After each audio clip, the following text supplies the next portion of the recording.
આજે આપણે ગુજરાતી રીતે જ મગ અને ભાત બનાવીશું। આપણે એક કુકર સ્ટવ પર રાખી તેમાં ગરમ પાણી મૂકીશું અને આપણે એમાં ધોયેલા મગ નાખીશું।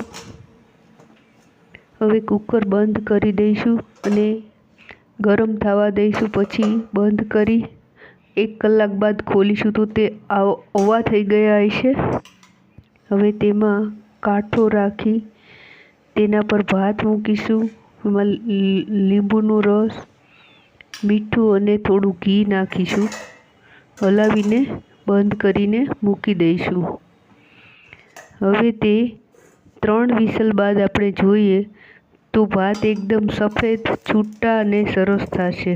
હવે આપણે 2 ચમચી મગમાં હિંગ અને લીમડો મૂકી અને મગને વઘારી લીધા છે। તેમાં મીઠું, હળદર અને લાલ ચટણીનો પાવડર અને મગ પણ નાખી દીધા।